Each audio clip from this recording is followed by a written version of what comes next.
Okay, so that is um, the two types of reptiles that you will find in the open ocean. You will also find some birds and mammals that are in the open ocean. Really, the only oceanic bird that is included in the nekton are the penguins in the southern hemisphere. So they live a lot of their life out in the open ocean feeding and will then go back to land in order to reproduce. The largest nekton in the open ocean are the whales, particularly like the baleen whales. They will be going through eating krill and pteropods and fish and lots of different things. And you also find sperm whales feeding on squid and diving down to the deep. So those are the types of things that you will find in the open ocean, both plankton and nekton. Okay, so survival in the open ocean. How do you survive out here where there's nothing to hide behind and you have to stay floating? So one of the major things that you have to be able to do in order to survive out in the open ocean, particularly if you're a plankton, is you have to stay afloat. So you have to stay up in the surface waters because if you're a phytoplankton, you need to stay up there in order to be able to have enough light for photosynthesis. And then if you're a zooplankton, then you need to be able to stay up in the surface waters because your food is phytoplankton and that's where they are. So you have to remain afloat. There's different methods for staying afloat. One of the ways that you can stay afloat is swimming. Remembering that these are plankton, so they'll be able to swim and move a little bit, but they're not really going to be able to swim against the current. So some of the methods for swimming, you can have flagella, cilia, or jet propulsion. So dinoflagellates, coccolithophores, silicoflagellates, and blue-green bacteria actually have flagella that they will use to swim. Tintinids, ciliates, and larvae use cilia, and then jellyfish, siphonophores, salps, and squid all use jet propulsion. And then you can also use appendages. They're called appendicular swimmers. So those are the animals that use their appendages to swim, like copepods or pteropods. The pteropods will use their foot to swim. Or you can use undulations of the body. So arrowworms, larvaceans, worms, fish, whales, they will all use undulations of their body in order to stay afloat.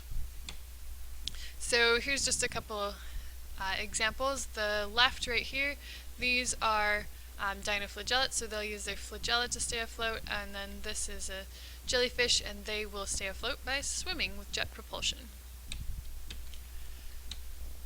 So, the other way that you will remain afloat is basically by trying to slow down the rate at which you sink. So basically you're going to sink, it's just a matter of how fast you will sink.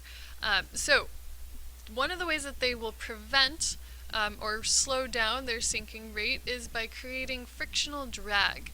Basically that means spreading themselves out and creating as much surface area as possible so there is lots and lots of friction on every surface of their body, and that slows them down. The friction slows down the rate at which they sink. So a lot of animals or phytoplankton will use projections off of their bodies or flatten their body or increase their body length, and that is how they will stay afloat. Buoyancy, so you can reduce your sinking rate by being buoyant. So a lot of different things will store their excess food as oil. So like diatoms create little oil droplets that they will keep inside of their body so that they can help to remain afloat. They'll also increase their water content of their body. So like the gelatinous creatures will have a mostly water body. So that means that they'll be the same density as the surrounding water and they'll be able to stay afloat more. They'll also exchange ions, so it's kind of weird, but some of the ions are actually heavier than others, so they'll actually exchange different ions, like the heavier ions for the lighter ones, and so that'll like help to increase their buoyancy. And then they'll also use gas spaces, so like have little bubbles in order to increase their buoyancy. So that will help them to stay afloat. So these are just a couple pictures. You actually did this in the activity in class. This is a radiolarian here on the left, lots and lots of projections off of their body. And then the mantis shrimp larva has a flattened body that will help to increase their surface area and slow the rate of sinking. These are diatoms, and the little orange dots represent the oil that they store, which helps to help them be buoyant. Okay, so not only if you're in the open ocean do you have to stay afloat, but then you also have to avoid predation. There's like nothing to hide behind out in the open ocean, unless there's like some piece of seaweed floating on the surface. But other than that, it's just big, wide open. You can't dart behind a piece of coral or anything like that because you are in the middle of the open ocean. So in order to be able to survive out here, creatures have to be able to avoid being eaten in a place where there's no place to hide. So they have different ways of doing that. They basically try to make themselves as inconspicuous as possible. And one of the ways that they'll do that is by having counter shading. If they're a snail, or no matter what kind of creature they really are, a lot of creatures out here have counter shading. So remember that counter shading is when you have a dark dorsal side and then a lighter colored ventral side. So a lot of the fish and lots of different things will have counter shading. And then a lot of the planktonic species, like the jellies and stuff like that, are nearly transparent. So that means that they're just hard to see because they're see-through. So that's a pretty good strategy for being inconspicuous. This just illustrates the idea of counter shading. Counter shading doesn't just help to obliterate your outline as a fish if you are like seen from above or below. It also helps to obliterate your silhouette if you're seen from the side. So this is a counter shaded fish, dark on top, light on bottom. If you had a fish that was just like all this dark color, so uniformly colored fish, and you stuck it in the middle of the open ocean, this is what it would look like. Okay, the sunlight would hit its back, making the top look lighter, and then the belly would be shaded because the sun wouldn't be able to hit that. So what you get is this fish is very obvious. Okay, it'd be very easily seen by its predators. Whereas this fish here on the right, this is a counter-shaded fish. So if you take this fish, stick it in the open ocean, this is what it would look like from the side. And the reason for this is it's got its dark top, okay, and so when the light hits it, okay, it appears lighter than it is. And then because they've got a light underbelly, okay, rather than having a shadow, it's also light and helps to blend in and erase the silhouette of the fish. So that is why a lot of fish are counter-shaded, because it helps to break up their silhouette. Helps them to be less conspicuous. Okay, other ways that animals will avoid predation. So siphonophores and lots of other animals will find safety in numbers, meaning they'll have lots of them together so that hopefully your neighbor gets eaten and not you. So siphonophores, like the Portuguese man of war, increase their chances of survival by forming colonies. So you've got one that keeps you afloat and the others that protect you by having stinging cells. You'll also have things like sardines and fish that school in order to be able to try and prevent them from getting eaten. Okay, so that's how you have to, like, the kind of things that you would have to deal with if you were in the open ocean and you were a creature that was living there. So you'd have to avoid predation and stay afloat, and lots of different methods for doing that. So let's look at the ecology of the open ocean. The open ocean is a pelagic ecosystem, which means that the animals that live here and plants that live here are in the water column. They can't like go down to the bottom because the bottom is really, really, really far away. So we don't really have seaweed out here. We don't really have vascular plants like seagrass and stuff like that. So the main type of creature that is supporting this ecosystem is phytoplankton. Okay, so lots and lots of phytoplankton that will feed the rest of the animals that live out here. When we look at the phytoplankton that live out in the open ocean is a fairly nutrient-poor environment compared to like the coastal seas, which we've already talked about. And so these phytoplankton have to be able to absorb as many nutrients as possible. And in order to do that, they actually have a really high surface area, which not only prevents them from sinking, but also allows them to absorb as many nutrients as possible because it's got this big area in order to be able to do so. Okay, so productivity in the open ocean. All of the animals that live out here will rely on phytoplankton. Okay.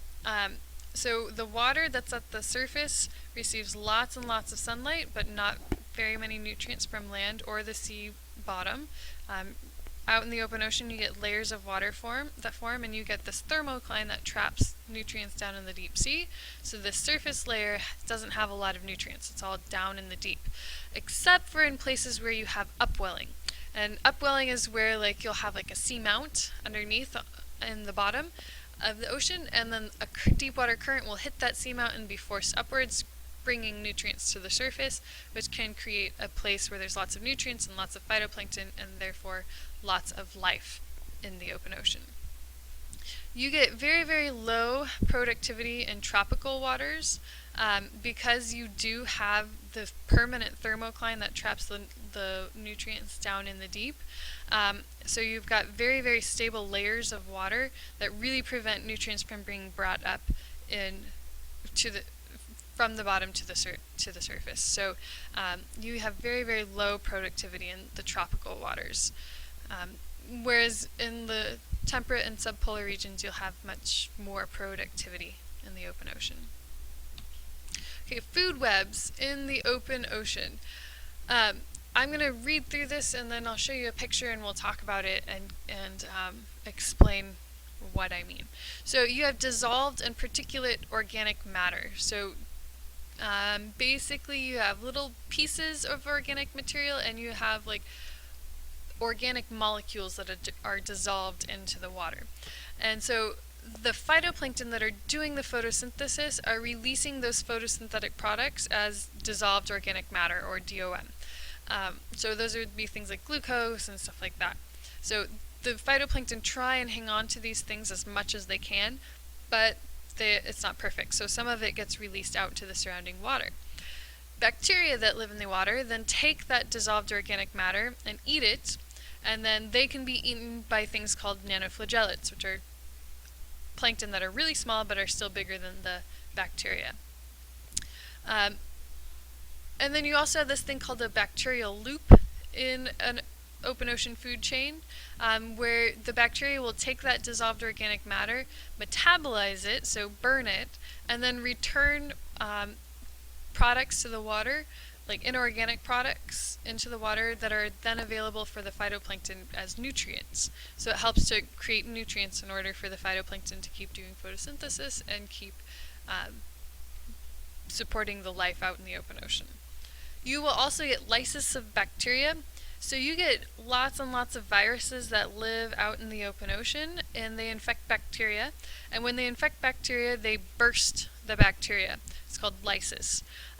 And so what happens is when those bacteria burst, dissolved organic matter and now particulate organic matter, particles, pieces, are released into the water column. And so dissolved organic matter can then be taken by the bacteria, et cetera, and the process repeats itself.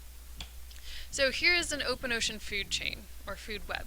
So you've got all of these phytoplankton right here that are doing photosynthesis, and they will release some of this organic matter, dissolved organic matter. And bacteria will take it, and they will burn it, and then they will release nutrients back into the water. Those are called dissolved inorganic nutrients, and then the phytoplankton can use it and do more photosynthesis. And then those things can get eaten by bigger plankton, so meso and microzooplankton, and then those things get eaten by all of these different macroplanktons. So sharks, tuna, herring, dolphins, okay, just tons and tons of different things. So you get little plankton, phytoplankton, okay, that are supported by this bacterial loop to give new nutrients, and then those things are eaten by bigger things, and those things are eaten by even bigger things.